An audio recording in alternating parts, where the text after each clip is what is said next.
welcome to StoneKrazy. I'm John McCormick, and today's guest is Dr. David Campt. He's a renowned facilitator, public speaker, and also an author. And we're very happy to have him here, and I'm looking forward to having a great meeting with you, David. Thanks for being here. It's great to be here. So, listen, I went to the town hall meeting that was held at the Oak Bluffs Library, and I thought it was fascinating, the technology, instantaneously, all the responses of all the people right in the crowd, right up there before our eyes, just seconds after you asked the question.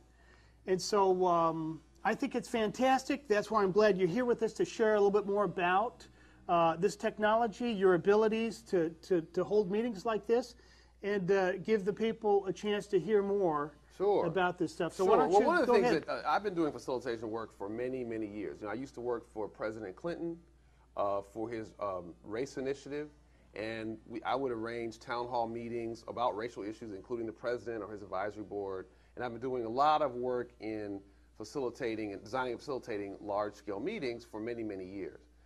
What's happened in the past couple of years are a couple of things that are disturbing and a couple of things that are hopeful. As we can all see from summer here to summer 2009, the whole notion of the town hall meeting has, in some level, degraded. When we see these meetings, people come to just disrupt them. They come with no sense of civility, no sense of wanting to listen, and it's all about dominating others with their view. That's dangerous because democracy needs meetings. We need to be able to have meetings where we're civil to each other, we work through our disagreements, and we can try to come up with collective solutions.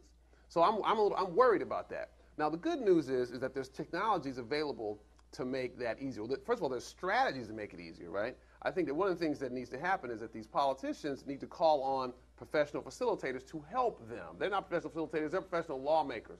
Facilitators are in a better position to go with energy, to squash it or redirect it as necessary. So there's that whole realm that I think is important for the facilitation community, my community, to step forward to try to offer ourselves to congressmen, and actually I'm in the process of doing that. I'm trying to do that with some other facilitators.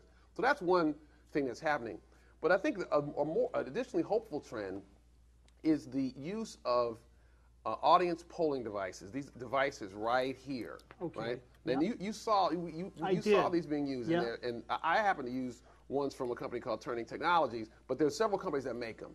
The point I'm making is this: these really help a meeting by having people see the diversity in the room in multiple ways. So you ask people, who's in this room? You ask people, what is the diversity of income in this room? What's your income? And everybody presses a button according to this question they see. And then you can see, okay, we have this many people who make over 100,000, this many people who make under 25,000 or whatever.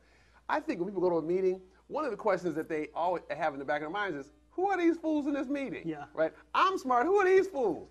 One of the things that this can do is to help show the diversity of who's there. And that's so valuable. Right. It also makes people feel connected. One time I was in a meeting, and it was about regionalism in Richmond, Virginia. And we did the income question, and right after, and it was half of the people made over $100,000 a year. It was an afternoon meeting.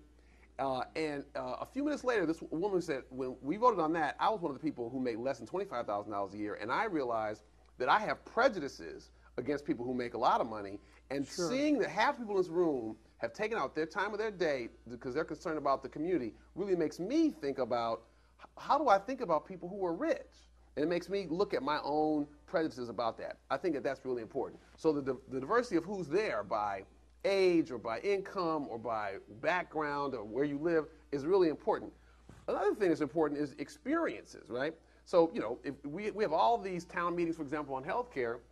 Did anybody ever ask, what would happen if we saw how many people have health insurance in the room? How many people don't have health insurance? You could just instantly see. Or how many people have ever had a health emergency and they couldn't cover it? So the point I'm trying to make is that that's an example of an experience question. You can see the diversity of experiences in the room just by asking a simple question. People vote, and you see the answer. And I think a critical thing in making town meetings better, making any meeting better, is getting people out of the mindset of just thinking about them. I think that people come into a meeting thinking about them and their own perspective, but what they need to do is to own that, but also think about where are we as a group. Okay. And I think that what the keypads do is to help with that. You can also ask questions that are like fact questions. You know, And sometimes people are so misled by certain information. Another way of engaging them is just to ask them a fact question. Everybody votes what they think the answer is. You show them the answer, and it often puts people at a different kind of a relationship to their whole experience because they know less than they think they do. Okay. And that humility is so important to get people in a stance of listening.